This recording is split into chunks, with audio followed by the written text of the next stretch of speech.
Bienvenidos y bienvenidas. Gracias por acompañarnos en un foro más de esta Asamblea 180 del Colegio de Abogadas y Abogadas de Puerto Rico, el Estado de Derecho ante el dilema ambiental. La licenciada Jessica Méndez Colbert y yo, la licenciada Carolyn Mendoza Allison, nos sentimos muy orgullosas y muy complacidas en presentarles este tema que nos atañe a todos, ¿verdad?, en Puerto Rico, pero que nos ha afectado grandemente, ¿verdad?, en los pueblos del suroeste. Vamos a estar hablando con tres personas preparadas académicamente, con un historial, ¿verdad?, bastante amplio en estos temas y ¿verdad?, vamos a estar hablando acerca de la actividad sísmica en Puerto Rico, el presente y futuro estructural. Estaremos hablando con el doctor Víctor Huérfano Moreno, con el arquitecto Luis Vadillo Lozano y con el ingeniero Samuel Rosario Solís, quien nos acompaña por las redes en esta ocasión. Voy a dejar entonces a mi compañera para presentar a nuestro primer panelista. Saludos a todos y todas. Como comentó la compañera Carol Mendoza, nosotros en la delegación de Ponce del Colegio de Abogados y Abogadas de Puerto Rico nos sentimos muy emocionadas de poder traer este tema para beneficio de todos y todas, ya que ciertamente sí, pues hemos tenido que experimentar de primera mano lo que han sido la actividad sísmica en el área suroeste, así que nos place traer esta información para beneficio de todos. Me corresponde presentar al doctor Víctor Huérfano, que nos acompaña en el día de hoy. El doctor Huérfano obtuvo un bachillerato en física de la Universidad Nacional de Educación en Colombia y también cursó estudios de ingeniería en catastro y geodesia en la Universidad Distrital de Francisco José de Caldas en Bogotá, Colombia. Obtuvo una maestría en física y especialidad en geofísica en el recinto universitario de Mayagüez, entiéndase el Colegio de Mayagüez, y obtuvo su grado doctoral, su PhD en oceanografía física con especialidad en ciencias de tsunami, también del Colegio de Mayagüez. Entre sus áreas de especialidad están la generación, propagación e inundación de tsunamis, sismología de campo cercano, que se refiere a la estructura de corteza, fallas locales y mecanismo de fuentes, y redes sísmicas y monitoreo en tiempo real. Por varios años fungió como director asociado y coordinador de operaciones de la Red Sísmica de Puerto Rico y todos y todas debemos haberlo visto mucho recientemente en las noticias y las redes sociales porque actualmente es el director interino de la Red Sísmica de Puerto Rico y nos enorgullece que nos acompañe en el día de hoy, ya que sabemos el compromiso que ha tenido y cómo ha contribuido a informar a la ciudadanía ante esta situación de actividad sísmica que aunque sabíamos que estaba ahí presente y que podía ocurrir, ciertamente nos ha tomado un poco desprevenidos, al menos a los que vivimos en el área suroeste. Carol, te cedo la palabra. Sí. Bien, voy a presentar aquí al compañero arquitecto Luis Vadillo. Luis obtuvo un bachillerato de la Universidad de Puerto Rico, recinto de Río Piedras, en diseño ambiental. Tiene una maestría de la Escuela de Arquitectura también de la Universidad de Puerto Rico. Desde el 1985 comenzó a practicar con varias firmas importantes aquí en Puerto Rico. Desde el 91 es socio de la firma Méndez, Brunner y Vadillo. En el 1994 fue presidente del Instituto Americano de Arquitectos. Funge como miembro de la Comisión de Ética del Colegio de Arquitectos. Es decano de la Escuela de Arquitectura de la Pontificia Universidad Católica de Puerto Rico y en el 2017, a mucha honra, obtuvo un doctorado honoris causa de la Federación Mundial de Educación. Actualmente él es conferenciante, es practicante, diseñador de proyectos y ha publicado artículos y libros. Muchísimas gracias, arquitecto Vadillo, por acompañarnos y estar, ¿verdad?, decir presente, ¿verdad?, para informar a nuestro colegio sobre, ¿verdad?, este tema tan importante que ahora mismo, ¿verdad?, es bastante, o diría yo, totalmente vivo en nuestro país. Gracias, el honor es mío, gracias. Y finalmente me corresponde presentarles al doctor Samuel A. Rosario Solís, ingeniero civil que nos acompaña a través de la plataforma Zoom. El ingeniero obtuvo un bachillerato en ciencias con concentración en química de la Universidad de Puerto Rico y también un bachillerato en ciencias en ingeniería civil de la Universidad Politécnica de Puerto Rico. Además de eso, obtuvo su doctorado en ciencias en ingeniería civil del International University en Delaware en Estados Unidos. Es conferenciante, adiestrador, inventor, autor de varias obras y especialista en el diseño, operación y tratamiento de plantas y sistemas de agua potable y aguas usadas. Pertenece al Registro Permanente de Agrimensores de Puerto Rico, está afiliado al Colegio de Ingenieros y Agrimensores de Puerto Rico y fue miembro de la Junta de Operadores de Plantas de Agua del Departamento de Estado y posee vasta experiencia en el área de diseño estructural. Actualmente es dueño de la compañía Magic Engineering, que se dedica a diseño, inspección, gestoría, asesoría y agrimensura de proyectos de construcción mediante el uso de métodos y procedimientos recomendados en los códigos vigentes y que son ampliamente discutidos e ilustrados también en libros que son de autoría del doctor Samuel Rosario. Le agradecemos al doctor Samuel Rosario por estar presente en esta actividad y bienvenidos a todos. Gracias. Bueno, pues entonces daremos comienzo, ¿verdad?, a la participación de nuestros participantes, valga la redundancia. Comenzamos con el doctor Víctor Huérfano. Le cedemos la palabra. Muchas gracias.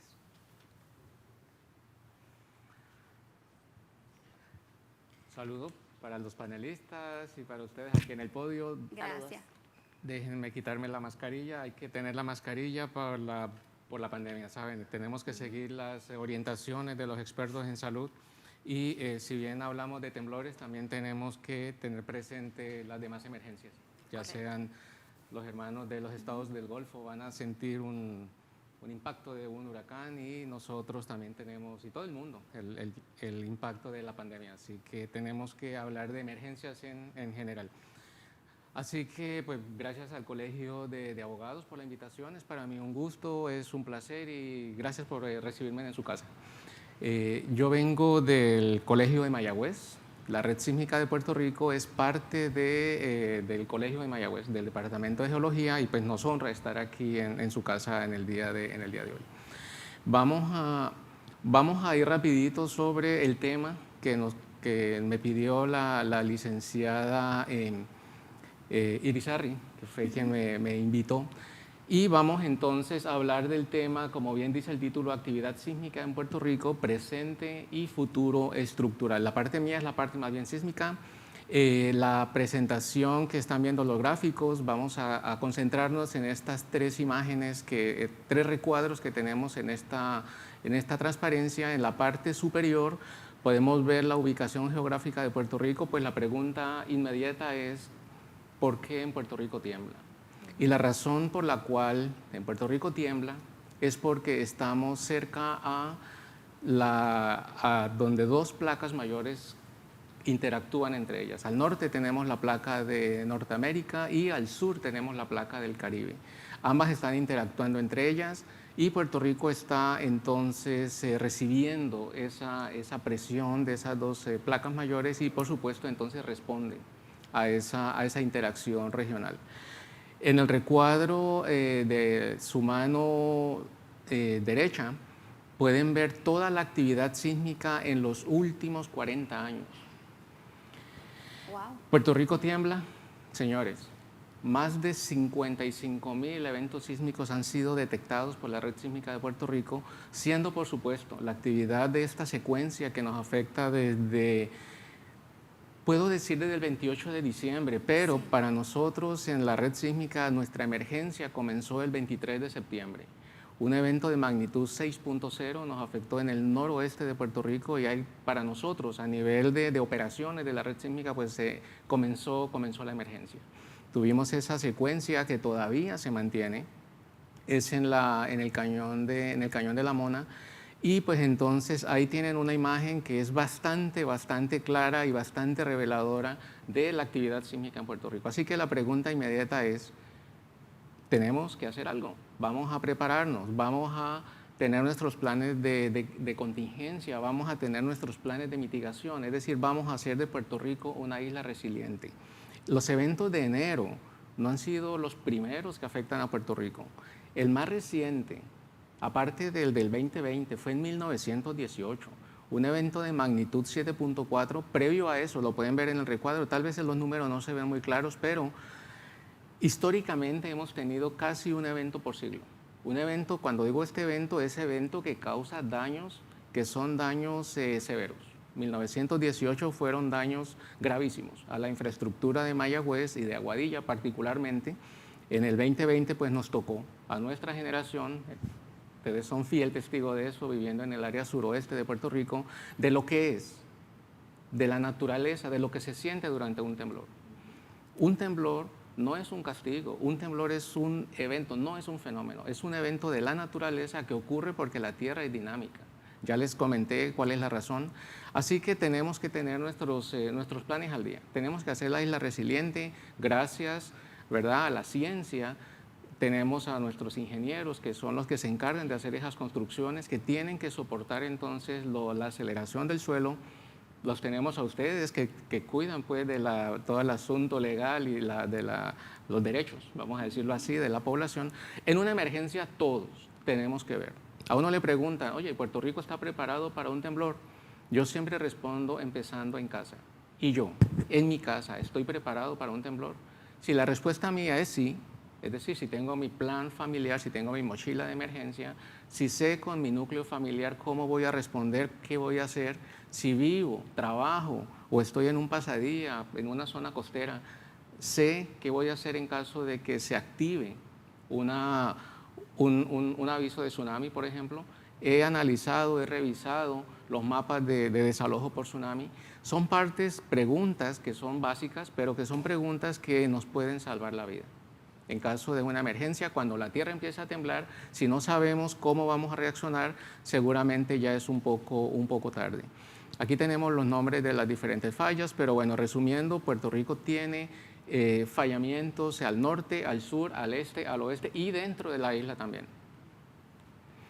Muy bien, entonces, este gráfico que les presento, yo creo que es una de las lecciones, y ahí es donde el tiempo se me acaba muy rápido, pero una de la experiencia de un terremoto, pues ya la sabemos. Ya a esta generación le tocó vivir, y en especial los que vivimos en el área suroeste, lo que es la fuerza de la naturaleza. Ahora, tenemos que aprender de esa lección para que nuestra futura generación no tenga que vivir la problemática que se vivió durante este temblor. Casas afectadas, estructuras afectadas, un sistema ¿verdad?, de emergencias con algunas dificultades para poder salir adelante.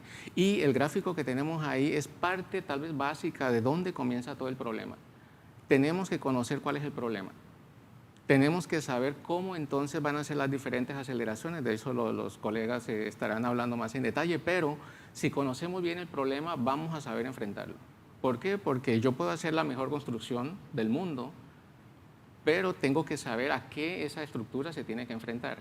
El hilo social de nuestra sociedad tiene que saber muy bien a qué tiene que enfrentarse, nuestras familias sabemos a qué tenemos que enfrentarnos y entonces así nos podemos planificar y podemos hacer nuestros planes de respuesta familiar. Ya para concluir, una de las principales preguntas que nos hace la población, oye, ¿qué es lo que ha pasado en el suroeste de Puerto Rico? Lo primero es, ya sabemos que hay acumulación, hay fallas mayores, la trinchera de Puerto Rico al norte, la trinchera de Muertos al sur, etcétera. A lo largo de los años, acuérdense que el problema sísmico es un problema cíclico. Cuando digo un problema cíclico es que si bien a la generación que estamos ahora nos tocó vivir la experiencia del suroeste de Puerto Rico, seguramente de aquí a unos cuantos años, aquella generación que pueden ser un par de miles de años inclusive, ellos seguramente van a tener que volver a vivir un evento sísmico. La generación que vivió 1918, pues ya ese evento pasó. ¿Cuándo un evento semejante va a volver a ocurrir? Pues eso la ciencia nos tendrá que responder en algún momento. Nuestro foco, nuestro norte es entonces aprender de estos eventos, de estas lecciones, para dejar una infraestructura bien hecha, para dejar un sistema de emergencias muy bien cimentado, para dejar una sociedad muy bien preparada para que si ha de temblar, porque acuérdense, un temblor no se puede predecir.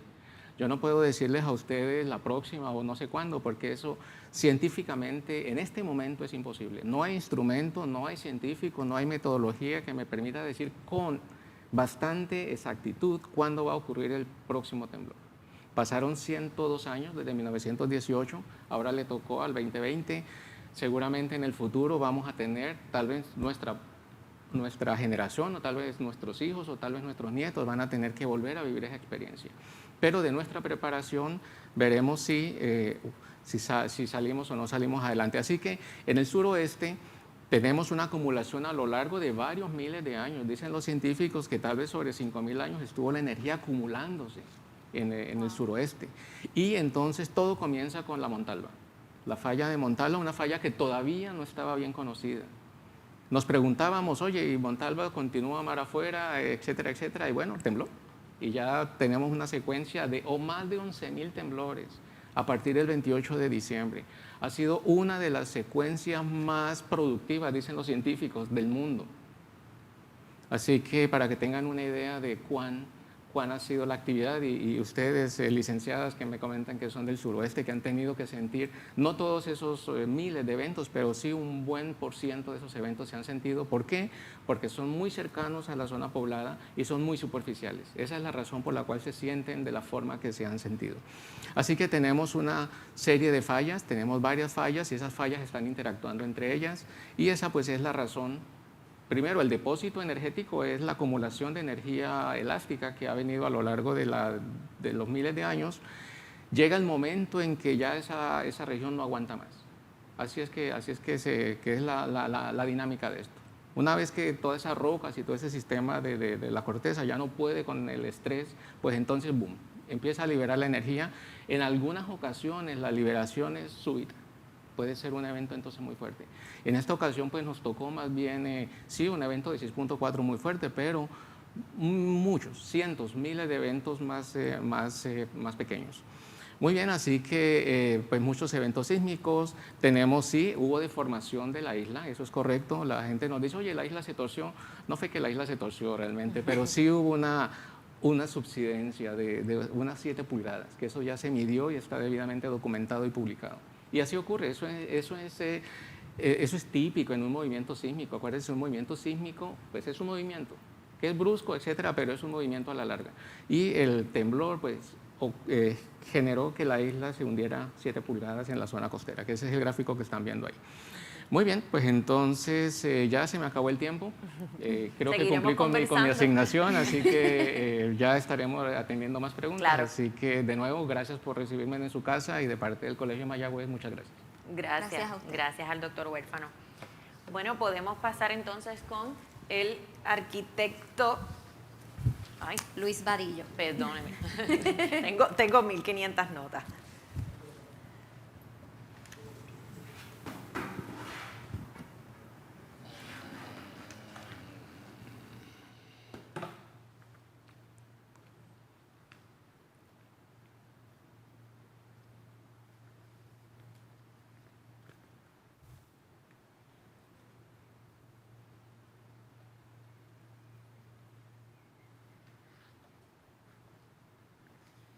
Un momento en lo que...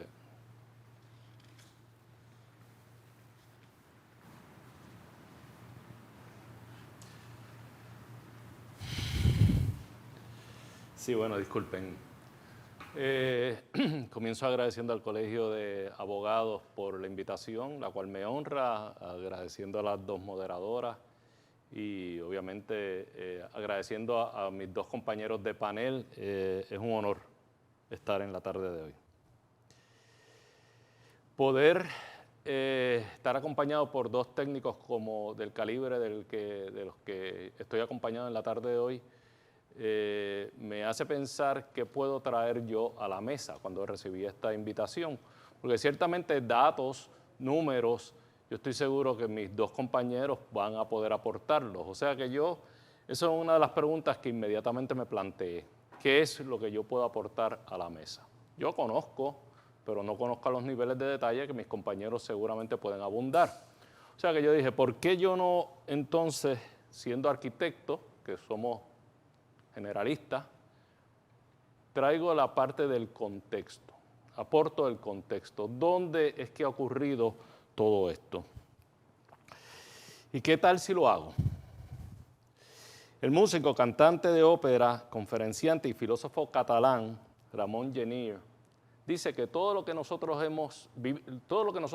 estamos viviendo, lo hemos vivido en algún momento antes. Todo lo que la humanidad vive, con toda probabilidad lo ha vivido anteriormente. Entonces, si lo ha vivido anteriormente, ¿cómo es posible que no aprendamos de esas vidas anteriores? Vamos a retrotraernos un momento a lo que fue el principio del siglo XX. No quiero tomar mucho de su tiempo porque todos nosotros lo conocemos. La guerra hispanoamericana en 1898 con la invasión americana, la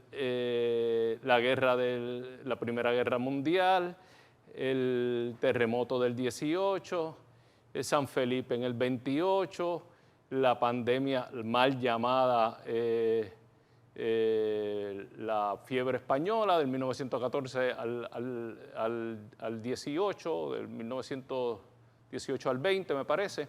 En fin, una serie de sucesos, eventos de la política y la naturaleza que se complicaron aún más, se complicaron con los levantamientos sociales, con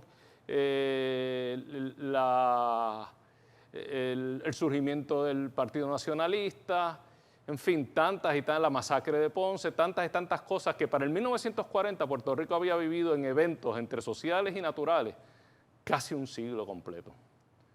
Ciertamente un comienzo de siglo de nuestros abuelos que es comparable con lo que nosotros estamos viviendo ahora.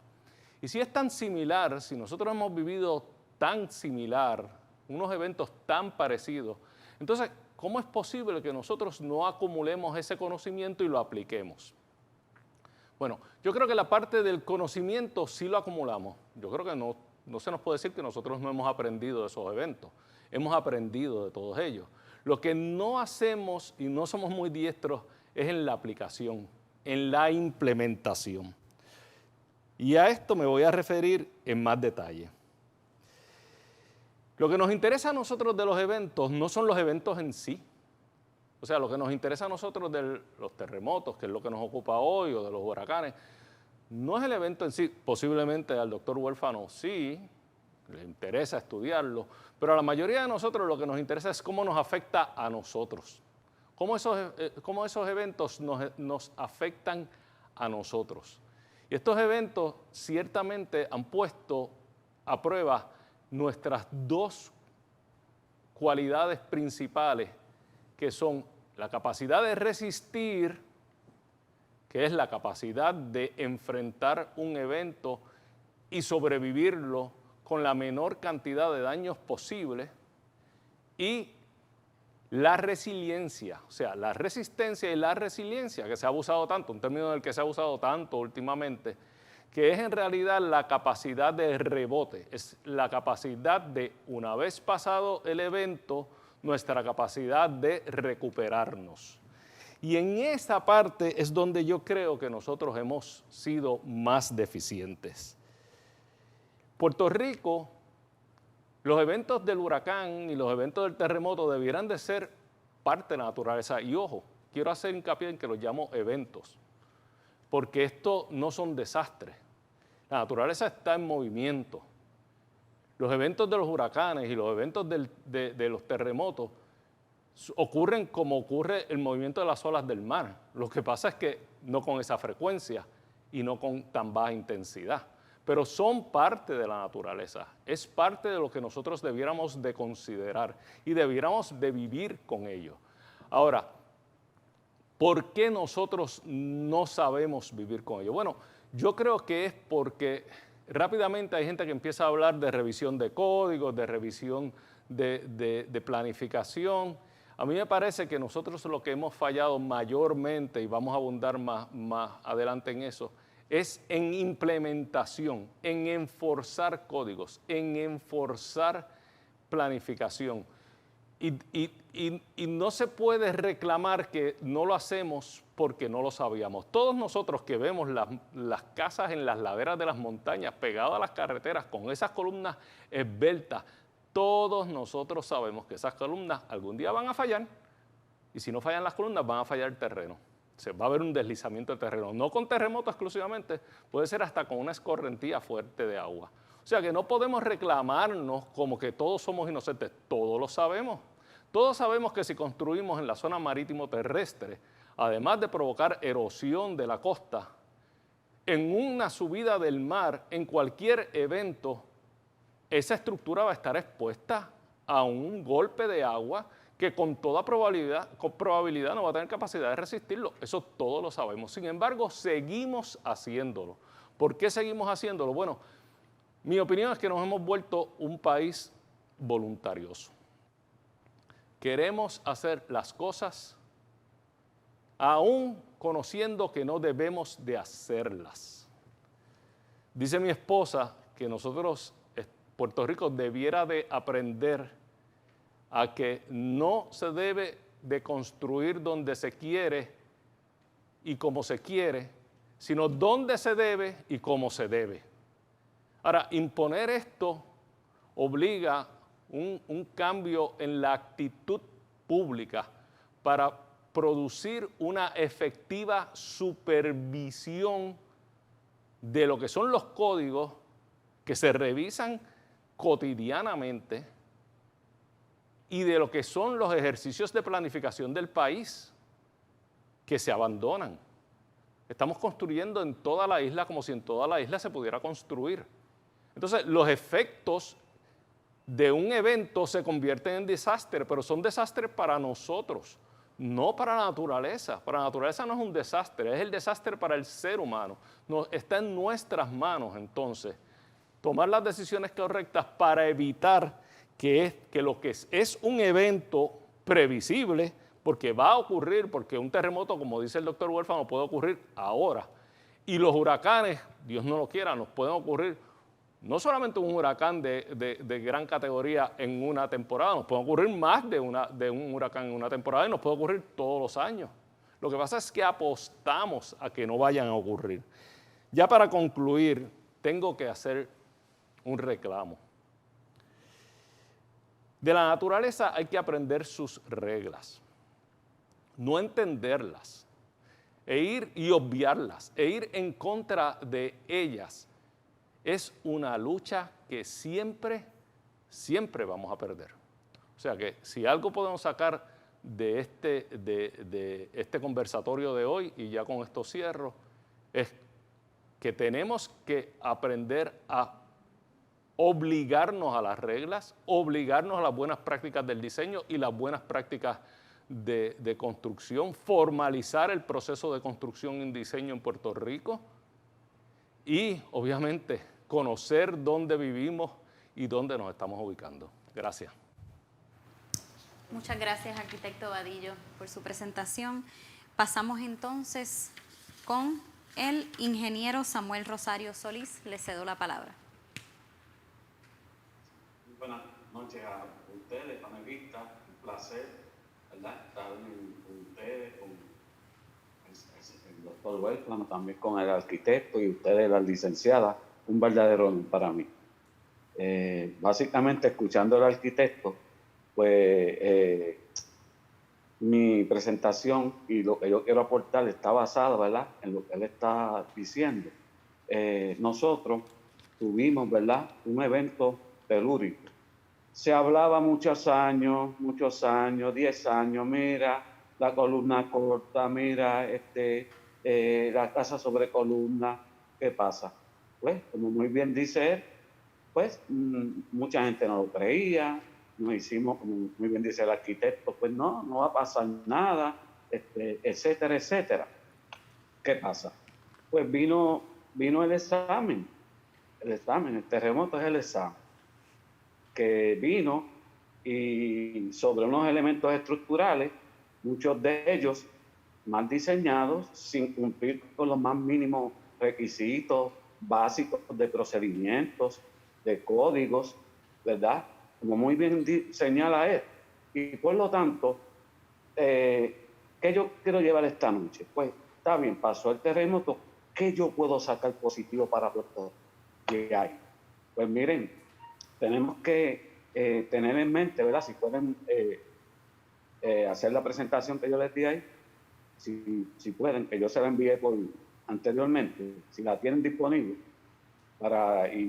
yo puedo seguir hablando mientras tanto. Pues en las escuelas, fíjense ustedes, miren, tenemos cerca de 1000 escuelas identificadas desde el 2000 con un problema que se llama, ¿verdad? Que ya todo el mundo sabe, por lo menos lo ha mencionado, la columna corta. Se trató de hacer algo con algunas de ellas, 500, que se le hizo un refuerzo y demás, pero verdaderamente al día de hoy no tenemos un inventario claro y preciso de esas escuelas, donde están nuestros niños, donde están donde se usan de refugio. Y con todo esto, ¿verdad? Yo lo que quiero más bien no es alarmar ni nada por el estilo, es como bien dice el arquitecto. Hay una situación que tenemos y ese terremoto puso en manifiesto que la columna corta es un problema y esa escuela se cayó en Guanica y gracias a Dios no había nadie, ¿verdad? Pero tendríamos que esperar que ocurra otro terremoto para que esas otras 500 escuelas colapsen y puedan morir personas, ¿verdad? Ahí es que tenemos que aprender, ahí es que tenemos que movernos. Tenemos en Puerto Rico cerca de 200 estructuras de casa con problemas de columna, con problemas estructurales, problemas pueden redundar en problemas ante un terremoto de una magnitud 6.4, ¿verdad? Como bien dijo el doctor Huérfano, pues en el 1918 ocurrió uno de 7.4. Imagínense que pudiera pasar, ¿verdad? Esa situación. Miren ahí, ¿verdad? El efecto de la columna corta, que nuestras escuelas adolecen, ¿verdad? De ese problema. En la misma manera, tenemos también, ¿verdad? Lo de las columnas. Pues miren, cuando nosotros analizamos esto, vemos que el efecto de la columna corta en las escuelas, pues según mi opinión, ¿verdad? Como ingeniero estructural, no es tan difícil arreglarlo y podemos entonces establecer unas medidas, unos mecanismos, unos procedimientos para ir atacando escuela por escuela, ¿verdad? En una escuela en Bayamón se hizo la restauración completa, la rehabilitación, mejor dicho, y costó cerca de $70,000 en una escuela grande, ¿verdad? De un área poblacional grande y de mucha estructura. Pues si podemos comparar ese número, pues no estamos diciendo que sea un número inalcanzable, un número tal vez fuera de los ámbitos que podemos tener. Igualmente, ¿verdad? En las casas de columna, pues fíjense ustedes, tendríamos que aprovechar eso que pasó en Guánica, que es podemos decir, un espacio, un área, pero esa misma situación en un terremoto tal vez de 6.4 podría volver a ocurrir. Ahí ustedes tienen, ¿verdad? Miren, esa escuela fue rehabilitada, miren ahí, ¿verdad? El armazón en el medio, ¿verdad? Sobre el efecto de la columna corta, y ese armazón pues cuesta aproximadamente de $7,000 a $10,000. Igualmente, esa escuela es la de Bayamón, donde se hace un hueco al lado de la columna, se le puede colocar un canal con epoxi y así por el estilo. Bueno, lo que yo quiero enfatizar mayormente es que dado ya esas circunstancias que nos ocurren en Guánica, la podamos aprovechar, ¿verdad? Y trasladarla al resto de Puerto Rico, porque verdaderamente con el escenario que tenemos no hay que pensar mucho que eso va a ser repetitivo y podemos entonces tener un caos en Puerto Rico. Dios no lo quiera, ¿verdad? pero esa es la situación. En el caso de las columnas, ¿verdad? Hay métodos, ¿verdad?, que se pueden mejorar, se pueden rehabilitar, se pueden hacer muros, etcétera, etcétera.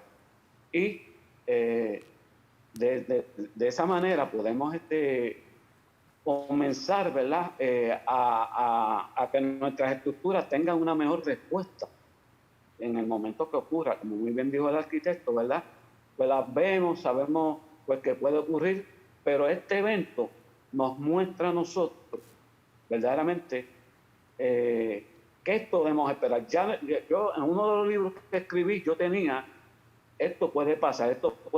Pues ¿saben lo que pasó, estimado panelista? Pues yo con toda esa foto ya no tengo que explicar mucho, porque lo que se presumía que podía pasar pasó. Y son típicos, o sea, esas cosas van a ser típicas. Al lado tienen ahí, de la anterior, ¿verdad? Formas de rehabilitarla también, etcétera, etcétera. En Sudamérica, por ejemplo, en el terremoto de Chile, fue un terremoto 9 en el 2010, febrero. Ellos aprovecharon, ellos hicieron estudios, ellos hicieron muchas cosas y se dieron cuenta dónde estaban, qué podían proyectar, qué podían mejorar. Y yo creo, ¿verdad?, que esta oportunidad que tenemos debemos movernos en esa dirección. Y tenemos, ¿verdad?, muchas personas capacitadas en Puerto Rico y podemos hacer, ¿verdad?, muchas cosas que verdaderamente va a redundar en salvar vidas, en proteger propiedades, y podemos estar hablando en otros foros, ¿verdad? Los costos no son unos costos que sean extremadamente elevados ni nada por el estilo. En la próxima, si me hace el favor, nosotros, ¿verdad?, el arquitecto, yo me reía mientras, ¿verdad?, él hablaba con respeto, porque él hablaba es correcto, ¿no?, procedimientos básicos. Por ejemplo, cómo se colocan aros, cómo se doblan, en qué lugar van. Esas cosas hay que ser enfáticos y volver de nuevo, ¿verdad?, a enfatizar, a darle adiestramiento a esas personas que están en el campo, que son los que construyen. Educación continuada, porque me pregunto yo, si los abogados tienen que coger educación continuada, nosotros los ingenieros, los arquitectos, ya es hora también, ¿verdad?, de trazar un plan con las personas que son los responsables de la construcción en el campo. Básicamente, ¿verdad?, esa es la presentación que yo les tengo esta noche. Muchas gracias. Muchas gracias a usted. Abrimos entonces, ¿verdad?, el foro a preguntas. Dejo a la licenciada Méndez Colbert con la primera pregunta para nuestros panelistas. Sí, me gustaría, muchas gracias a los tres panelistas por sus presentaciones, y ciertamente pues tenemos oportunidad ahora para continuar con la conversación un poquito más detalle. Me gustaría comenzar con el doctor Huérfano, porque como usted mencionó, ¿verdad?, la actividad sísmica en Puerto Rico realmente es algo común, pero ciertamente en el sur pues no lo sentíamos. Y está esa duda de si en realidad estaba temblando y era tan leve que no lo podíamos sentir, o estaba eso quietecito que de repente entonces, ¿verdad?, pues ocurre esta liberación de fuerza que vimos en enero. Y eso nos lleva un poco también a muchas personas con las que he conversado sobre esto, incluso nosotras mismas nos preocupa. Podríamos esperar que si de repente se calma la actividad que nosotros estamos viendo diariamente, pues entonces signifique que puede haber otro temblor fuerte, pero en un momento, en un tiempo relativamente cercano, no esperar 100 años de nuevo. Yo sé que usted mencionó, esto es bien difícil de uno poder saber si va a ocurrir o no va a ocurrir, pero he visto también que tienen unas estadísticas, se presentan unas estadísticas de lo que se podría esperar en términos de % y de magnitud. Así que me gustaría que pudiéramos aclarar eso, esa duda, si es un mito o no. Pues mira, como buen profesor, a mí me gustaría comenzar con la parte final de la pregunta. Y yo creo que dada toda la incertidumbre que tenemos, lo mejor es prepararnos. Lo mejor es tener nuestro plan de emergencia debidamente al día. Que sea de temblar, pues que tiemble. Nosotros estamos bien preparados y cuando digo nosotros, somos nosotros. Y nosotros incluye las familias, nosotros incluye los municipios, las zonas, la isla, todos los profesionales, las personas, toda la comunidad.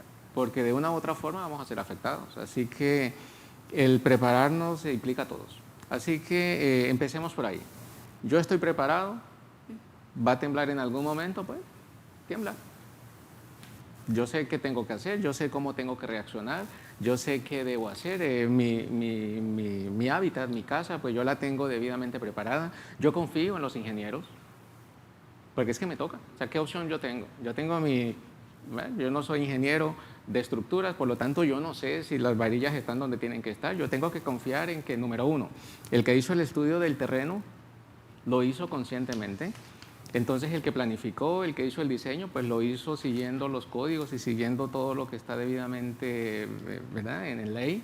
El que construyó, pues tuvo que ver el gráfico que todavía está en la pantalla, que dónde están los aros, que dónde están las varillas, que dónde están las conexiones. Pero mira, esos son los expertos los que tienen que hacer eso. Por lo tanto, yo como dueño de casa, pues tengo que confiar en que esa casa pues va a cumplir con los códigos y no se va a caer. ¿Por qué? Porque uno de los puntos más, y lo digo por experiencia propia, en mi propia casa, uno no sentirse seguro en su propia casa. Mira, yo estaba en Japón, gracias a Dios tuve la oportunidad de ir para después del evento.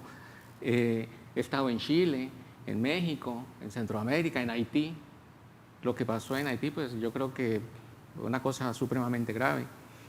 Pero una cosa es ver los temblores y lo más, en mi caso, por ejemplo, cuando yo voy a Chile, voy un par de meses después del evento que mencionaba el ingeniero, hubo sitios donde yo sabía que ocurrió un temblor porque lo había escuchado en la noticia y sabía eso, pero cuando yo llego al terreno ya todo estaba limpio. Ya eso fue, tembló, recogió, empezamos a arreglar y nos vamos. O sea, la vida continúa. O sea, uno tiene que, en la planificación, no es solamente el antes, es el durante y es el después, ¿verdad? Entonces, con eso ya me aseguro y respondo su pregunta. Ahora, vamos al pasado. Porque es que las personas nos preguntan eso. Mira, ¿y cuándo va a dejar de temblar? Nunca. Yo quisiera, exactamente, yo quisiera decirles otra respuesta, pero tengo que ser sincero. En Puerto Rico va a seguir temblando, porque los temblores no son nuevos. Cuando Puerto Rico se empezó a formar hace más de 200 millones de años, de seguro la actividad era mucho más fuerte, mucho más intensa y activa que hoy día. Puerto Rico hoy día es una isla madura. Cuando digo una isla madura, en términos de la vida humana, digamos que estamos como un adulto mayor, ¿verdad? Más o menos. Es una isla, ¿sabe? Ya pasó por la actividad volcánica, ya pasó por toda esta procesos evolutivos, etcétera. Pero es que la gente nos pregunta también, oye, ¿y es que está saliendo un volcán en Guánica? No, en Guánica nos dijeron, pero en Coamo, porque salió que el agua se había calentado. O sea, Sí. no sé si recuerdan las noticias. Sí. Así que y uno lo entiende. ¿Por qué? Porque pues, la gente busca una explicación. Claro. Y de pronto la ciencia quiere dar la explicación, pero yo reconozco, y es algo que hemos tratado de cambiar y de cambiar ese paradigma, y es que muchas veces los científicos se hablan entre ellos y se entienden, pero cuando el científico se dirige a la población, al público, como que no nos entienden mucho. Y eso hay que cambiarlo bastante. ¿Por qué? Porque a la larga, pues sí, y te quiero ser bien claro, cualquier sistema de emergencias, si la población no está incluida, pues no sirve. Yo puedo tenerla, ¿verdad? Con respeto a mis colegas de allá del Colegio de Mayagüez, nosotros tenemos una de las mejores redes sísmicas de todo el Caribe. Después de María, ¿verdad? Tuvimos la oportunidad y gracias a unos fondos que nos asignaron, hemos instalado equipos que son únicos, inclusive en Estados Unidos. Pero de nada nos sirve tener esa cantidad de equipos, acelerómetros tenemos con cooperación con el doctor José Martínez Cruzado de Movimiento Fuerte sobre 150 equipos, ¿verdad? Para el tamaño de la isla, pues es una red bastante densa.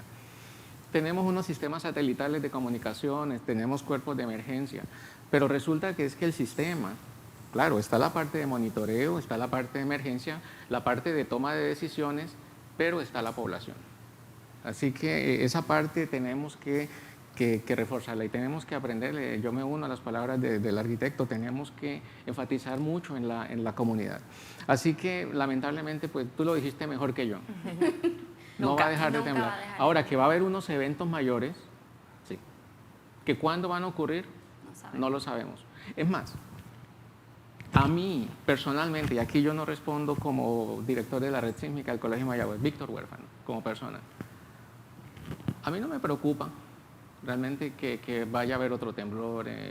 Número uno, porque no lo sé. Mi preocupación es estar preparado. ¿Ven?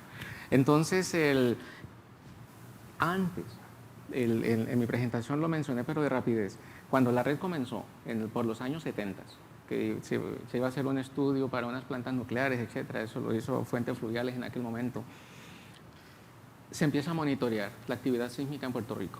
Y pues se encuentran que la actividad es alta, etcétera, etcétera, entonces no se hacen estas construcciones. Hay una historia bastante interesante. Tiembla porque hay fallas, ¿verdad? Esa es como que la razón directa. O sea, que si hay un temblor es porque algo se movió, y algo se movió es porque hay una falla. Entonces, tenemos que aprender de esa falla, tenemos que estudiarla, tenemos que caracterizarla, tenemos entonces que saber cuál es su potencial para entonces construir y hacer todo como Dios manda. Nuestra realidad, cuando termine esta secuencia, que todavía ya está más tranquila, ¿verdad? En asuntos de pandemia hablamos de la curva, ¿verdad? De cuándo es que llega a la meseta y después empieza a bajar. Más o menos, ¿verdad? Porque es estadística, ¿no?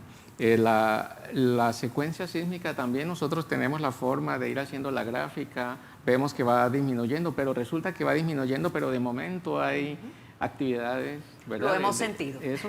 Y entonces vuelve y sube otro poquito, ese evento pues reenergiza esas fallas, y como son varias las fallas que hay, entonces entre ellas interaccionan, etcétera, y va a haber otros días ahí inquietos, de pronto se queda tranquilo y de pronto otra vez vuelve y sube un poquito y así.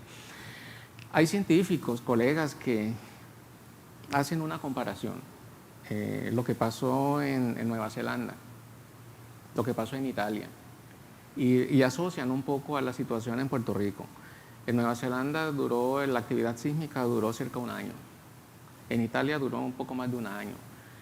Por eso, en base a esos números, en base a esas comparaciones, ¿verdad? Un poco más detalladas, pero en eso se basan para decir que la secuencia sísmica pues todavía está ahí. Todavía no se acaba, por lo menos por lo Todavía pronto. no se acaba, sí, exactamente. Pero vuelvo y repito, y la recomendación, yo me uno personalmente con lo que recomiendan las autoridades. Cualquier estructura que a este momento esté comprometida, haya salido fracturada, esté débil, tenga problemas y no haya pasado la supervisión, porque como dijo el ingeniero, hay expertos que saben de este asunto de estructura. Si ellos no dan la certificación de que esa estructura es viable para habitarla o para usarla, pues no se use, porque es peligroso. O sea, una estructura que esté debilitada, va a haber una réplica. No necesariamente otro 6.4, pero hubo un 5.4 el que afectó en la zona histórica de Ponce. Si ya la estructura está débil y con toda esta actividad, seguramente cualquier evento de una importancia de pronto relativa, no tan fuerte como este 6.4, la va a afectar. Por lo tanto, tenemos que pensar en la seguridad de nuestra población.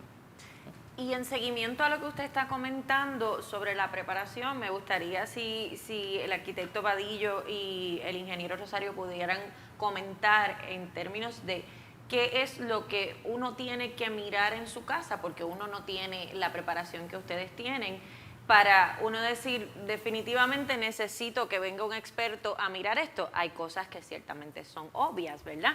Pero hay estructuras, por ejemplo, en mi caso, que hay unas grietas en mi casa, no se ha caído la casa, pero definitivamente genera preocupación. Y la pregunta no es a destiempo, porque a pesar de que han pasado ya, vamos para 9 meses del terremoto en enero, esto puede ocurrir en cualquier momento. Claro. Y en toda la isla. Claro. Si usted me corrige, pero estamos rodeados de placas, así que puede ocurrir en toda la isla. Así que, ¿qué tenemos que mirar para que nos levante esa bandera de que tenemos que llamar a alguien que sepa de esto? Sí, excelente pregunta, y voy a un poquito a aprovechar la participación de mis dos compañeros de panel para contestarla. Primero, ¿cuántas fallas hay en Puerto Rico? Hay más de 500 fallas en Puerto Rico. O sea, todas están activas, no están activas, pero hay más de 500 fallas. La falla Montalva, Punta Montalva, que ocurrió, una falla pequeña, relativamente pequeña. No se sabía si llegaba al mar, me parece que hoy me aclararon la duda que sí, que parece que llega al mar. Y sigue. Pero no se sabía, no se conocía si llegaba al mar o no. O sea que es una falla que es de mucho menor calibre, por decirlo de alguna manera, que la que provocó el terremoto del 18. ¿Qué es un terremoto? ¿Por qué fallan las estructuras? Bueno, las estructuras fallan primero por malos diseños y la mayor parte de las ocasiones por no cumplir con códigos existentes. Eso es una razón, puede ser la estructura lo que falle. La otra que puede fallar es el suelo. Son los dos factores que van a afectar, que el suelo falle, que sea un suelo no competente, un suelo que sencillamente se va a comportar mal. Ahora, ¿por qué es lo que se cae? ¿Cómo que una estructura, una casa, que se cayeron tantas, que se ve sólida, que lleva décadas sin caerse, se cae en un terremoto o a veces con un huracán? Y en cuestión de segundos. Se cae Exacto. en cuestión de segundos. En cuestión de segundos, una casa que has vivido normalmente durante décadas. Porque el tipo de carga que ejerce sobre esa estructura es una carga de carácter diferente. Usualmente, cuando estamos quietos, cuando no hay actividad ni sísmica ni de grandes vientos, las cargas que actúan sobre la estructura son verticales, completamente verticales, o sea, que bajan a las columnas del peso de la casa típica nuestra, ¿verdad? Las casas arriba con la marquesina abajo, vamos a utilizar esa. Las cargas bajan axialmente, que es como se dice, vertical hasta el suelo. No hay problema con eso, esas columnas tienen capacidad para resistir el peso de la casa, por lo tanto, ellas no se van a caer cuando está todo quieto. Pero cuando ocurre un evento sísmico, las cargas son diferentes. Las que recibe es lo que se conoce como cargas laterales. ¿Qué es una carga lateral? Vamos a imaginar que nosotros estamos de pie, parados ahora mismo sobre una alfombra. Mientras nadie nos mueva la alfombra, nosotros nos mantenemos de pie. Pero el momento en que esa alfombra nos la mueven para el lado es una carga lateral. Y si nosotros no estamos preparados y no tenemos el balance, nos vamos a caer. Y todo el mundo va a quedar sorprendido, pero si tú estabas tan bien, ¿por qué te caíste? Porque no estaba preparado para esa carga. Eso es lo que ha fallado en muchas de las estructuras. El ingeniero utilizó unas gráficas, hubo una que era la de las 9 columnas típicas, que son las casas estas sobre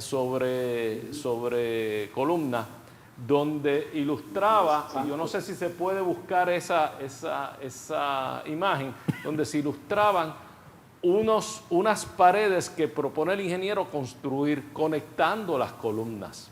¿Por qué? Porque esas paredes, ahora mismo nosotros tenemos las 9 columnas con los carros estacionados debajo y la casa arriba. Esas columnas funcionan solas, o sea que es como una caja un castillo de naipes. Se van a caer, pero al momento en que tú las amarras unas a otras, en lugares estratégicos como el ingeniero mostró en su gráfica, inmediatamente esas columnas, una se fortalece a la otra y se dan apoyo. Hay una que es como que unos puntitos, unas columnas, esa es excelente, esa gráfica, porque esa gráfica que tiene la foto, yo vi esa casa, ¿sabe, ingeniero? Esa casa yo tuve la oportunidad de verla. Es una casa sólida y podemos ver cómo se caen completas las casas, completas. La gente salía caminando de ellas, completas sobre las columnas. Que no es que el techo le cae encima a la No, persona, se acuestan sobre la columna. ¿Qué es lo que hay? No hay resistencia para cargas laterales, quiere decir que columnas se van de lado, es una cosa. Y también están mal construidas en muchas ocasiones porque no hay amarre de acero suficiente entre la columna y la losa. Ahí vienen las técnicas de construcción, los códigos y todo ese tipo de cosas. ¿Qué podemos hacer ahora? Bueno, ante la duda, saluda. Claro. Una de las cosas que sugiere el doctor es prepararnos. Una de las cosas que hay que prepararnos es si tú vives en una casa sobre columnas como la típica de Puerto Rico, pues ciertamente, aunque no hayas sufrido, estos eventos son caprichosos, a veces dañan a unos y a otros no. Eso no quiere decir que no vaya a ocurrirte después. Lo que tienes que hacer es proceder con ese ejercicio de mitigación que el ingeniero sugiere. Conecta las columnas para que funcionen como un todo y la casa no se vaya de lado. Eso es solamente en estructura. Después podríamos hablar de suelo, porque también es que construimos en lugares donde no debemos de construir y lo que falla es el suelo. Pero estoy monopolizando la conversación, o sea que no quiero abundar más de eso, podemos volver a eso después. Y a las columnas cortas, que es importante explicarlo. Creo que el ingeniero quería hacer un comentario. Sí. Sí, abonando a la excelente explicación que ha dado el arquitecto, ¿verdad? No necesitamos abundar sobre eso, pero sí, a la pregunta de la licenciada. Licenciada, mire, ¿usted vive en una casa de urbanización? Sí, ¿Me escucha? sí. Ajá, pues mire, eso es bien importante porque la experiencia, ¿verdad? Y todo este tipo de situaciones, pues las paredes, ¿verdad? Las paredes principales de carga, ¿verdad? Por ejemplo, en los cuartos, pues hay unas paredes que son, ¿verdad? A 90 grados de las paredes que son a lo largo de la casa. ¿Verdad que sí? Su casa tiene una pared a todo lo largo. Exacto. ¿Cierto, verdad? Sí. Ajá. Conectando estas paredes, hay unas paredes que van a ser perpendiculares a 90 grados de esas paredes. Correcto. Pues ese tipo de pared, pues casi siempre falla por varias razones, ¿verdad? Pero la grieta que pudiera tener esas paredes de los cuartos, pues no representan en muchas de las ocasiones peligro, porque es importante, ¿verdad? Como muy bien dice el arquitecto, fijarse en los principales elementos que son de carga, que son los que van a soportar la estructura, que van a transmitir la estructura, que van a soportar las cargas que él mencionó, laterales, etcétera. O sea, en otras palabras, si en su cuarto usted ve este tipo de grieta, ¿verdad? Pues básicamente, ¿verdad? Siempre es bueno que un profesional vea, ¿verdad? Pero esas paredes que son interiores no representan en la mayoría de los casos ningún peligro, porque como muy bien explicó excelentemente él, pues la repartición de esas cargas de terremoto y todo eso están en esas paredes principales que casi siempre son las que van a todo lo largo y son las que son longitudinales, ¿verdad? A través de toda la estructura. No sé si me hago llegar, ¿verdad? Sí. Con la explicación. Lo entendimos. Gracias. Sin embargo, Sí. no quiero ser como dicen, la nota discordante en este asunto, pero resulta que en nuestros hogares, hay unos elementos que se llaman no estructurales. Y tú me comentabas fuera del foro, ¿qué pasó en enero? Era de madrugada. Normalmente a esa hora estábamos durmiendo. Yo suelo dormir sin zapatos, ¿verdad? Yo creo que la gran mayoría suele dormir sin zapatos, ¿verdad? Sí. También nosotros nos gusta viajar o seguramente nos gusta que nos den algún regalito, ¿verdad? Pero eso es parte bastante típica, ¿no? Y estos adornitos, las cerámicas, cristalerías, cosas que pueden caer. Entonces eran las 4 pasadas de la madrugada. ¿Qué es lo primero? ¿Qué fue tal vez uno de los primeros efectos del temblor? La luz se fue. O sea que estamos a oscuras, ¿verdad? Yo estoy ansioso, por no decir asustado, ¿verdad? quiero decir ansioso porque no queda bien que yo diga que estaba asustado, ¿no? El director de la red sísmica Imagínense, asustado sí. con el terremoto. Bien, entonces, ¿qué pasa? Yo quiero, porque esa es una reacción, yo Claro. quiero salir corriendo para afuera de casa. No tengo zapatos. Ese adornito cayó al piso y se quebró. Ese abanico tal vez que está ahí no está bien anclado y se cayó. Eso no es estructural. Ese televisor tan bonito que yo tengo, ¿verdad? Que hoy día ya no queremos de 20 pulgadas. Los niños ahora quieren ¿de cuánto? De 60 pulgadas, así que son grandotes, que no pesan casi nada, pues son de estos Sí. bien planitos. A donde quiero ir es que estos elementos no estructurales, esos vidrios que caen y se rompen, yo voy porque quiero salir rápido, que no debería ser, ¿verdad? Porque la enseñanza nos dice vamos a practicar checkout y es quedarnos donde estamos. Ya los ingenieros hicieron su trabajo. Claro, no quiero decir que es que no nos vamos a poner ansiosos. Si yo estoy en una casa como la que mostraron aquí y eso se mueve de esa manera como le pasa, o sea, el susto es bravo. Sí. Eso, póngale la firma que el susto es bravo. Pero la gente salió caminando. Ahora, si yo quiero salir corriendo cuando eso está fallando, cuando esas cuestiones se caen, ¿qué va a pasar? Una cortadura en el pie. Si tengo que bajar escaleras, tal vez me voy a caer por la escalera y ahí es que salen los problemas graves, ¿verdad? De heridas o de problemáticas. En adición a eso, solamente piensen por un momento, ¿qué sería de un hospital?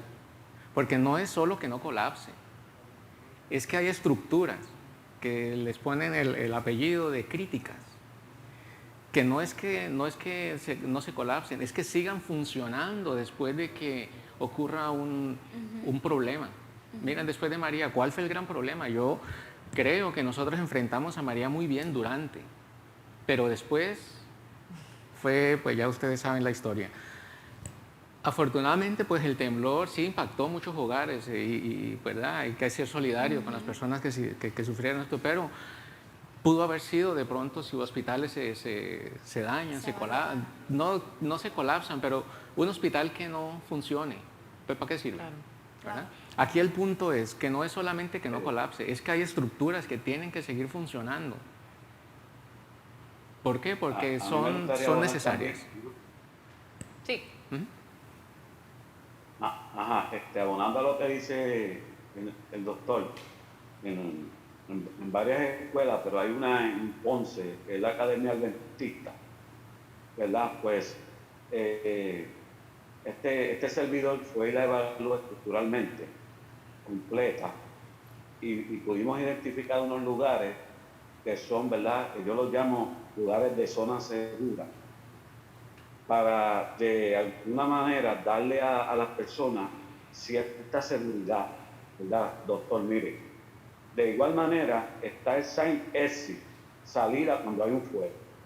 Las personas se pueden volver, ¿verdad?, nerviosas, pero si ven el sign de exit, pues se pueden tranquilizar y saben que por ahí pueden salir.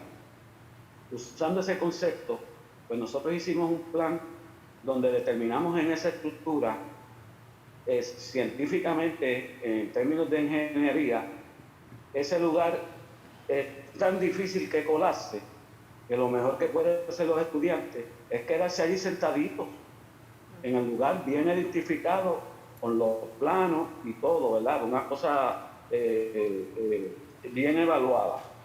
Pues verdaderamente ellos lo hicieron, hicimos eso, identificamos los lugares y salió hasta por el Canal 2 en un momento dado eso. Pues ese trabajo también puede llevarse a las casas. Yo he identificado hogares donde se puede identificar en el cuarto, en el máster, donde duermen las personas o donde sea, donde son los lugares más eficientes, ¿verdad? Donde estructuralmente no debe de ocurrir, o sea, para llegar a un daño estructural ahí, tendría que ser algo demasiado de catástrofe. Se puede, ¿verdad? Se puede evaluar por los planos. Y esa misma situación, como la Academia Adventista, yo los invito, ¿verdad?, que vayan un día por allí, pues se puede extrapolar a otras escuelas, se puede hacer en otros lugares, y verdaderamente unido a todos los protocolos que hay, que son muy buenos, podemos tener unas herramientas adicionales. Y empezamos a adiestrar a las personas ¿verdad? Mira, este lugar y con los planos para que ellos vayan creando confianza. Mira, aquí tú tienes un muro de carga, aquí tú, ¿verdad? Mira, 2 muros de carga, 6 pies, para que te suceda algo ahí, tiene que ser algo demasiado de catástrofe. Y así por el estilo, ¿verdad? Ir aunando esfuerzos en esa dirección. Pero les pregunto, discúlpame, Carol, esa idea que usted presenta me parece, me hace muchísimo sentido. De hecho, en Estados Unidos, por ejemplo, cuando hay tornados, identifican el lugar para uno que es más seguro, es un sótano.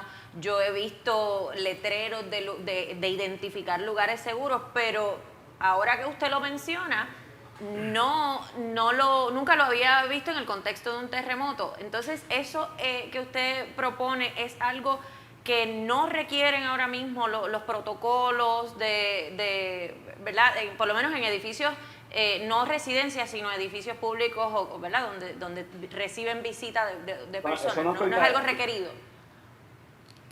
Eso no aplicaría a todas las estructuras, habría que evaluarlas una a una. Okay. Y hay estructuras, ¿verdad?, que son, tienen unos elementos estructurales, dígase de muros, dígase otro tipo de elementos, que verdaderamente pues, se puede armonizar con los protocolos. O sea, no pretendemos cambiar protocolos muy bien diseñados por especialistas, sino tener una herramienta adicional donde verdaderamente pueda ayudar.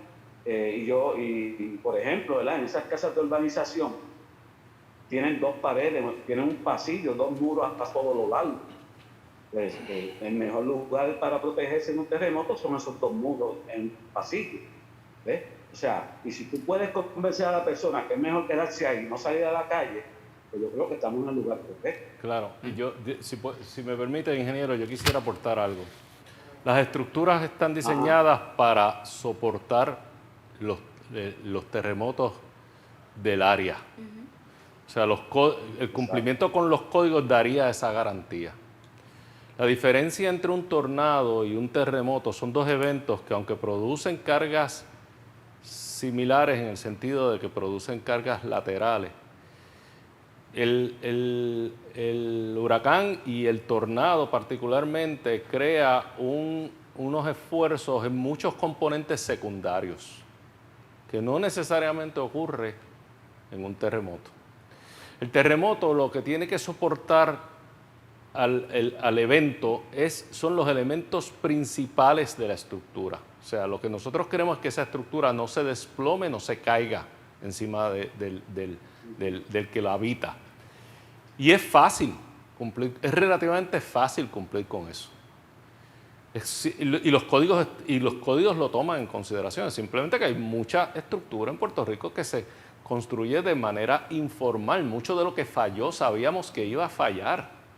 Lo sabíamos todos. O sea, era fácil de anticipar. Las 500 escuelas que menciona el ingeniero, las casas estas, lo sabíamos. La columna corta se conoce desde el 1972, cuando el terremoto de Nicaragua, porque Puerto Rico presta los diseños de las escuelas al gobierno de Nicaragua. Nicaragua comienza a construir escuelas públicas y cuando viene el terremoto se caen y descubrimos la columna corta, que podemos entrar a explicarla posteriormente porque es sencillo el problema. No es que las columnas estén mal diseñadas, es que hay un elemento que cambia el comportamiento de la columna. Ahora, ¿qué pasa con un tornado? Con un tornado pasa de que entra en efecto y se pone en estrés, en tensión, componentes como las ventanas, como las puertas, como los tragaluces. Y al momento en que el viento logra penetrar en la estructura, perdimos control de todo. Al momento en que hay cambios de presiones, perdimos control de todo. Entonces hay que correr al refugio. Por eso los sótanos o las tormenteras, porque en las tormenteras y en los sótanos huimos de un componente que no existe en el terremoto, que es el viento. Ahora, las estructuras tal y como las tenemos ahora debieran, bien diseñadas, de acuerdo a los códigos, debieran soportar los terremotos, que hay lugares más rígidos, como bien dice el ingeniero, definitivamente todas las áreas de los cores o las escaleras o a veces los baños de las estructuras son más rígidas porque los apoyos quedan más próximos y es más fuerte porque por naturaleza es más fuerte. Pero en realidad no debiera desplomarse. En Puerto Rico no se desplomaron tantas estructuras. Se desplomó esa escuela que es imperdonable. Es imperdonable porque gracias al Señor no había nadie en esa escuela. Pudo haber habido cientos y cientos de muertos. O sea que eso es imperdonable. Pero no se cayeron más. O sea, de tantas y tantas y miles de escuelas que hay. Yo le tengo una asignación ahí a la licenciada de la casa. Le voy a dar una asignación. Dígame. Cuando usted llegue a su casa hoy, verifique su pasillo, ¿verdad? Verifique esas paredes, cuánto están, verifique el techo, el piso. En otras palabras, usted tiene ahí vamos a decir, ¿verdad? En palabras sencillas, usted tiene un túnel ahí armado, un tanque. Pues mire ese pasillo bien, y por sentido común, dígame si usted se va a sentir protegida en ese lugar, porque todo lo que ha ocurrido en terremotos, muchas veces hay fallos estructurales en otros lugares, como muy bien dijo el arquitecto. En ese lugar no se siente nada, en los baños porque son próximos, ¿ves? Y eso es lo que nosotros entiendo, ¿verdad? Que se tiene que llevar ese mensaje, ¿verdad? Importante y unirlo a todo, ¿verdad? No es porque los protocolos están bien, es buscar unas herramientas, ¿verdad? Adicionales. Por ejemplo, en mi casa, pues yo le tengo dicho a mi familia, ¿verdad? Donde, ¿verdad? Ese pasillo le va a representar esa alternativa, como dijo el arquitecto, adicional de seguridad. Y cuando usted llegue ahí, si su mente está clara de que está en un lugar seguro, usted va a respirar, usted va a estar en un lugar protegido. Y por lo menos, mire, como decía un colega mío, siempre es bueno saber para dónde uno va a huir. O sabe que no vaya a huir para el peor lugar. Si uno va conoce, ¿verdad?, dónde y demás. Y esa perspectiva estructural, yo creo que podemos, ¿verdad?, sacarle provecho.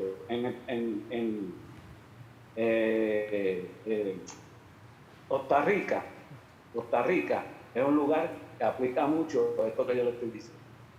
Ese sentido, ¿verdad?, de protección. Sí, pues verdad, estamos ya por finalizar, ¿verdad?, este foro, pero nos gustaría que pudieran explicar brevemente, ¿verdad?, cualquiera de nuestros panelistas o los tres, algo breve sobre lo que es la columna corta, ¿verdad?, y el por qué esa columna corta fue, ¿verdad?, esencial en el fallo de estas estructuras, particularmente en el sur. Sí, si me permite, y voy a aprovechar, si pueden enseñar las fotos del ingeniero, estoy abusando de la presentación del ingeniero. Gracias, ingeniero. Hay cosas que no hemos hablado y que viene con esto. Hablamos de magnitudes, pero no hablamos de intensidades. Y es diferente la magnitud a la intensidad. De hecho, son dos escalas diferentes. Por ahí todo el mundo habla de magnitud 6.4 escala Richter, pero hay otra escala que es la escala Mercalli, que tiene 12 niveles. Y lo que nos habla es cuál fue la intensidad.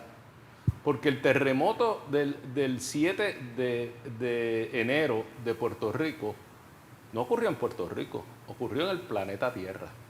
Ocurrió en todas partes. Ocurrió en todas partes.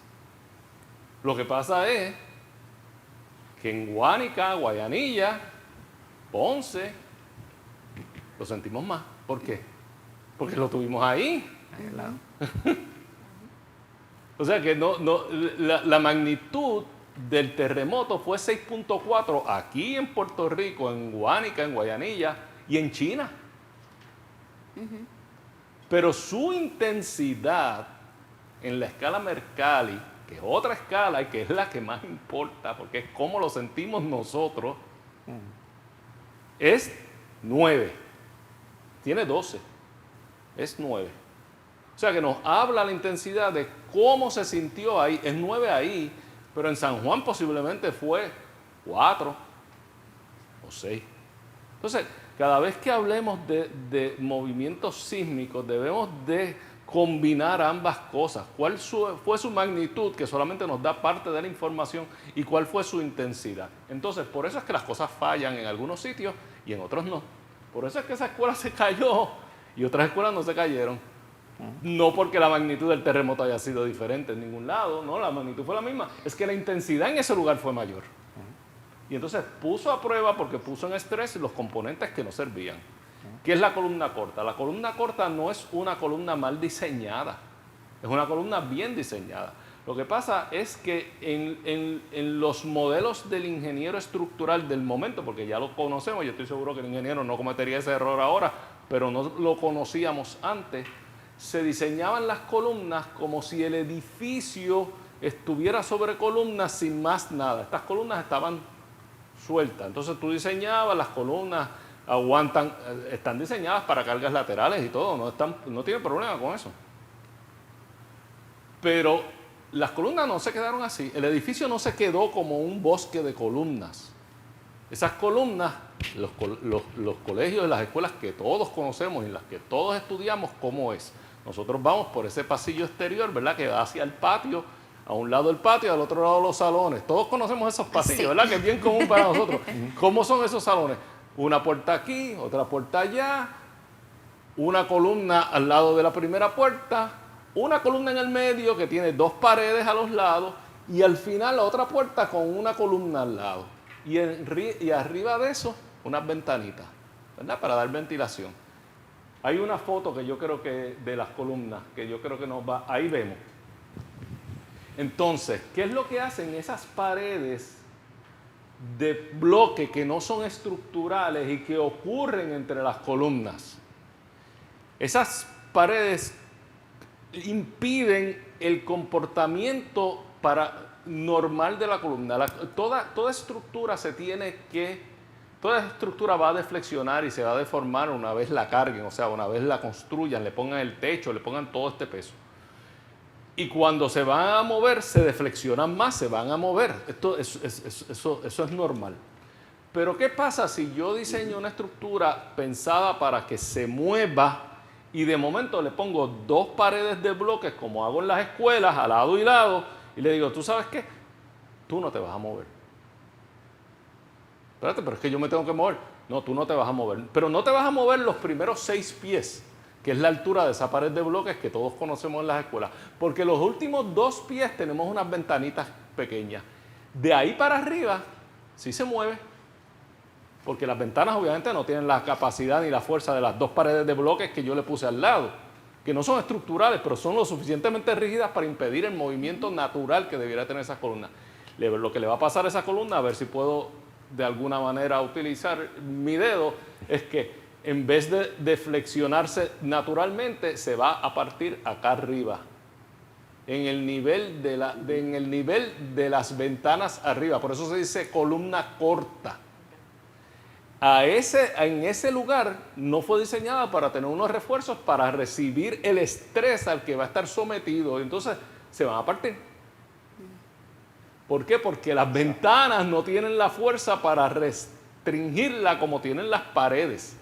Que es las fotos estas excelentes que presentó y que nos está prestando el ingeniero. ¿Cómo se soluciona eso? Sencillo, se libera la columna. Lo que tienes que hacer es cortar al lado y cortar al lado de la columna, separar esas paredes, liberar las columnas. ¿Para qué? Para que esa columna en el siguiente movimiento sísmico se mueva como fue diseñada. Esto nosotros nos enteramos por accidente, el pueblo de Puerto Rico se enteró por accidente, lo dije ahorita, pero lo repito ahora con un poco más de calma, después del terremoto del 1972 en Nicaragua. Porque como mencioné anteriormente, el gobierno de Puerto Rico prestó estos planos al gobierno de Nicaragua, que construyó escuelas, y cuando hubo aquel terremoto vimos cómo fallaron todo eso. Y desde entonces se debieran de haber reparado con estos métodos que el ingeniero sugiere, y todavía tenemos 500 que no se han preparado. Abonando a esa excelente explicación, arquitecto, por favor, ponga la foto, ¿verdad? Porque para la foto anterior... La de la escuela. Sí.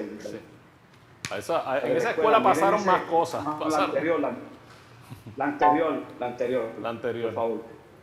miren la escuela de la esquina, no se puede apreciar muy bien, pero si ustedes fijan, tienen un elemento de acero de esquina a esquina en una forma, ¿verdad?, diseñada, que entonces ese armazón de acero va a impedir, ¿verdad?, lo que está aplicando el arquitecto, o va a ayudar para que entonces eso se comporte homogéneo y esas columnas no partan.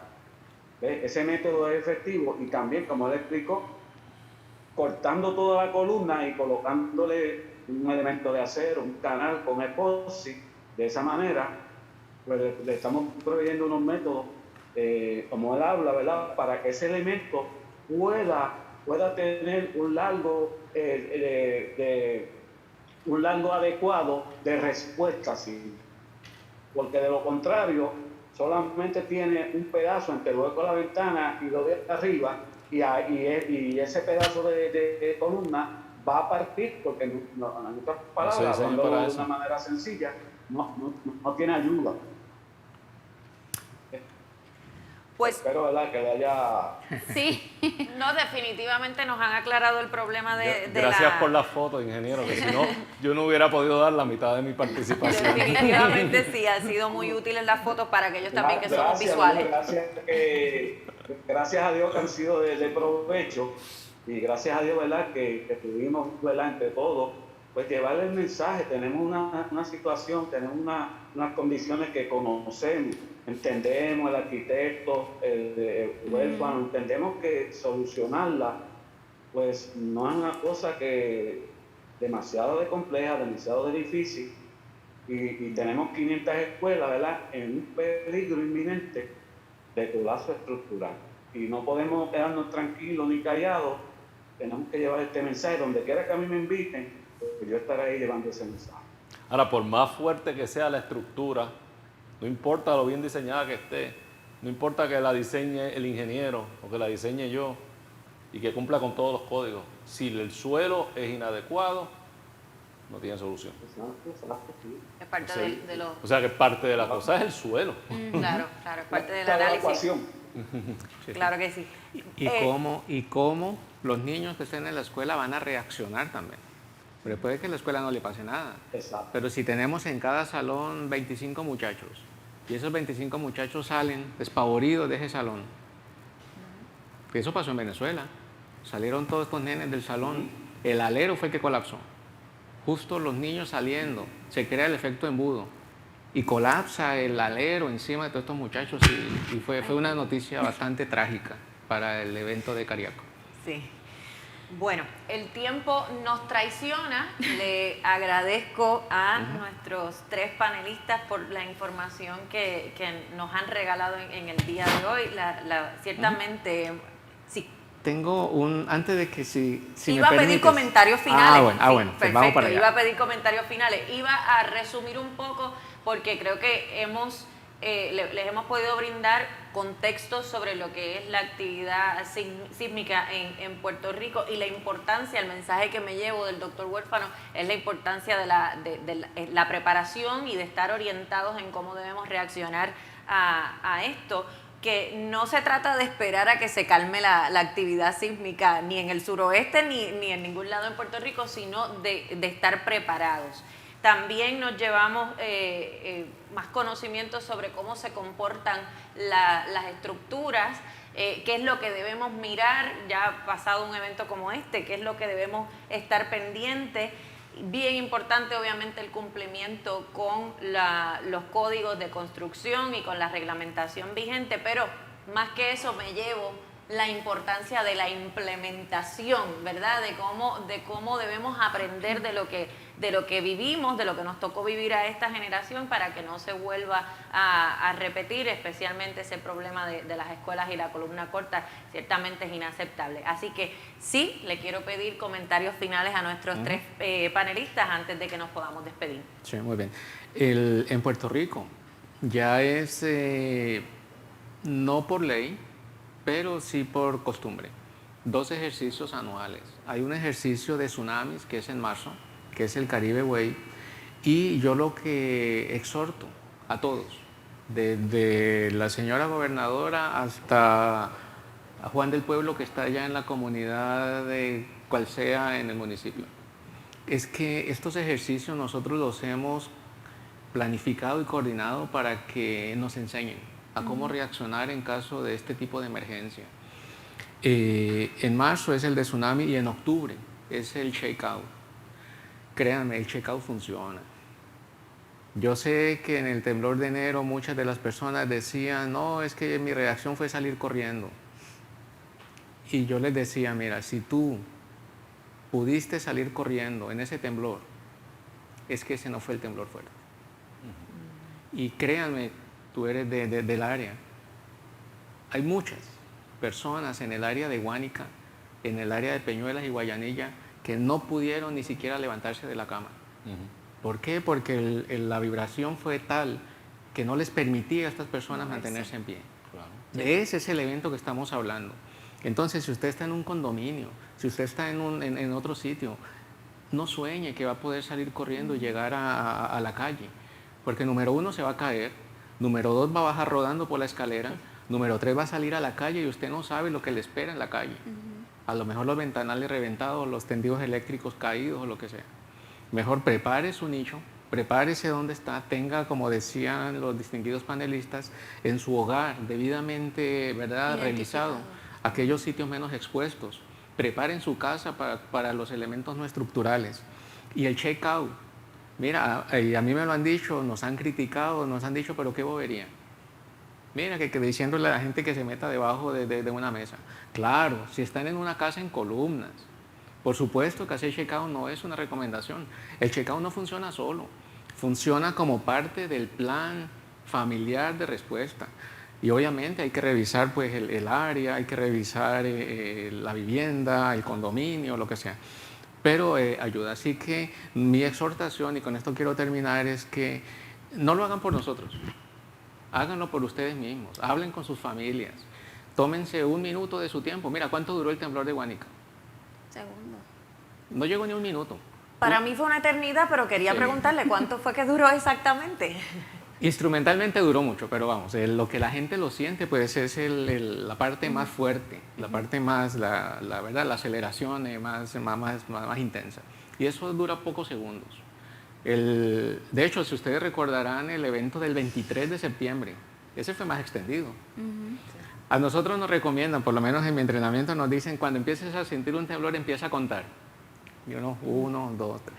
En el evento del 23 de septiembre yo conté hasta 26. Que si yo lo asocio, ¿verdad?, mal contado, 26 segundos. ¿Saben cuántos yo conté en el de Guánica? ¿Pudo contar? No conté. También me puse nervioso, ¿sabes? No conté. Pero un evento que dura 1 minuto es un evento... Sí, me gustaría hacer una pregunta a usted. Ajá. ¿Cuál es su opinión de ese instrumento que están vendiendo que detecta la onda P? Y supuestamente he leído, ¿verdad? Y entonces puede detectar con varios segundos la respuesta antes de que venga una onda de mayor peligrosidad. ¿Cuál es su opinión de ese? Pues mira, como parte de la universidad, pues yo no puedo, ¿verdad?, interferir en el asunto comercial, así que el que quiera venderlo y el que quiera comprarlo, pues está en todo su derecho. Pero hay una situación bien particular. Sí, este detector sísmico, en un ambiente como México, donde la falla está allá en el Pacífico y el Distrito Federal está a unas cuantas, 300 millas, pues hay distancia, ¿verdad? Y entonces yo tengo muchos sensores en el Pacífico y en el mismo Distrito Federal, cuando llega la onda P, pues va a pasar, dicen ellos, hasta 2 minutos en que llegue la onda S. Y es correcto. ¿Por qué? Porque la distancia, pues estamos hablando así. Pero tú me decías el evento de Ponce, ¿fueron cuántas? 4 millas. En 4 millas, la onda P, la onda S llegan al toque. O sea, no hay forma No va a servir de aviso suficiente. Exacto, la misma tierra temblando, ese va a ser tu sistema de alerta. Y por otro lado, si no hay un buen sistema educativo, mira, la isla, ¿verdad? Con todo el respeto, ¿no? La isla es pequeña, ¿no? Si comparamos con claro, México o con Chile, pues la isla es pequeña. La falla, pensemos en la falla la más extensa, que es la trinchera de Puerto Rico. 100 millas al norte. Está bien, 100 millas. Pero es que la isla es pequeña. O sea, prácticamente cuando llegue esa onda sísmica, llega a toda la isla. Seguro. Es bien difícil yo poder decir, no, pues yo pongo un detector en San Juan y entonces le aviso a Mayagüez.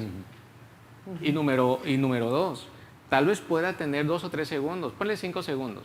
No, Pero no, no. humanamente, ¿qué yo puedo hacer en 5 segundos? No. ¿Verdad? Tal vez echarme la bendición, ¿verdad? Si soy Sí. Sí, creyente. no es práctico en Puerto Ingeniero, Rico. yo le voy a responder. Eso lo que va a hacer es darle un ataque al corazón, porque yo lo compré y lo quité en 3 segundos, porque la primera vez que sonó por poco me da un ataque al corazón. Bueno, y sumado eso a las aplicaciones, mira, y lo Me digo hablan por de las experiencia, la aplicaciones. esposa mía, ella no tenía una aplicación, tenía 3 aplicaciones de No, recibir hombre, no. temblores. Entonces, que eso la gente siempre nos pregunta, oye, pero ¿por qué el Servicio Geológico dice una cosa, por qué Red Sísmica dice Sí. otra? Créanme, el que localiza es la Red Sísmica de Puerto Rico. Nosotros enviamos la información al Servicio Geológico y ellos la devuelven por sus sistemas. Ahora- El sistema, o sea, la gente se puso tan alarmada que yo recuerdo esta muchacha que trabaja con nosotros en seguridad en la universidad. Yo voy saliendo por la tarde y ella tiene una botella de agua puesta en el piso. Y yo le digo, ¿y esa botella de agua? Y dice, no, porque yo miro la botella de agua y si el agua se mueve, quiere decir que está temblando. Y yo le digo, si tú necesitas ver que el agua se mueva para saber que está temblando, ¿qué importa? Lo está sintiendo. ¿Qué importa? Sí, sí. Eso no- o sea, en el 2010, la red sísmica, y no me voy a meter en el terreno del doctor, detectó más de 2.700 movimientos sísmicos en Puerto Rico en un año. Supuestamente, después de que están debajo del 3.5 en la escala de Richter, son básicamente imperceptibles para la mayoría de nosotros. O sea que, en realidad, ese no es el problema. El problema es el efecto del evento en nosotros. Ese es el problema. Y el problema es que nosotros no cobremos conciencia del lugar donde vivimos, de las condiciones que vivimos, de que esto va a ocurrir y que tenemos que vivir de acuerdo a la naturaleza, tenemos que vivir de acuerdo a eso. Y no podemos seguir obviándolas, cometiendo errores en el diseño, cometiendo errores en ubicación, poniéndonos donde no nos debemos de poner. Y esto va no solamente para los terremotos, pero para los huracanes también. Correcto.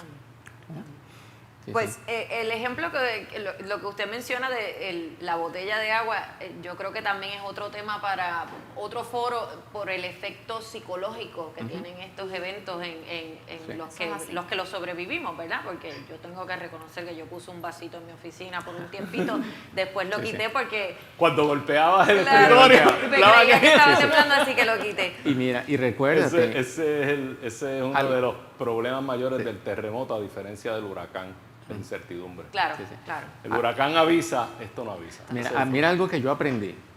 Algo que yo aprendí en este temblor de enero. Nosotros recomendamos una mochila de emergencia. Pues resulta que un muy amigo psicólogo, dando una presentación, me corrigió. Yo digo, wow, pero mira, este que corrigió. ¿Verdad? Me dice, es correcto que hay que tener una mochila, pero también es correcto que no es solamente una, son 2. Es la mochila de emergencia y una mochila psicológica. Si nosotros anímicamente, si nosotros mismos no nos controlamos, por más, ¿verdad? Preparación o lo que sea que digamos, vamos a hacer todo lo que no deberíamos hacer, como salir corriendo, por ejemplo.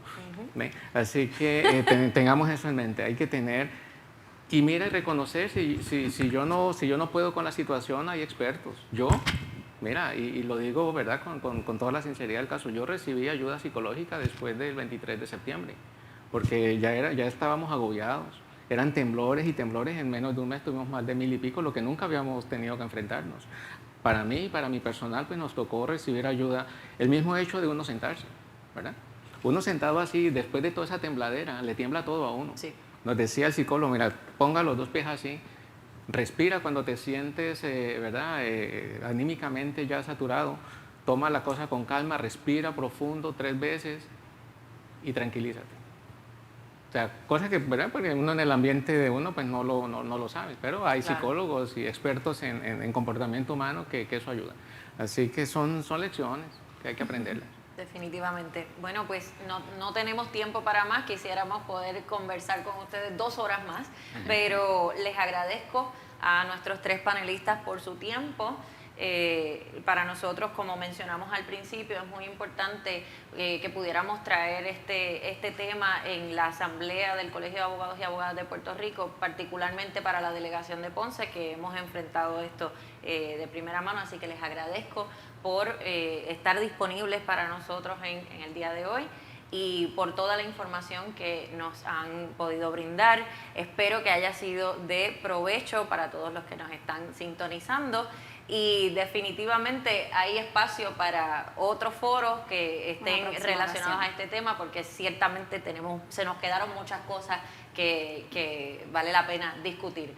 Así que muchas gracias y con esto nos despedimos. Gracias a ustedes. Muchas gracias a todos también. Un placer estar con ustedes. Un placer. Gracias. Muchas gracias y a la orden. Gracias.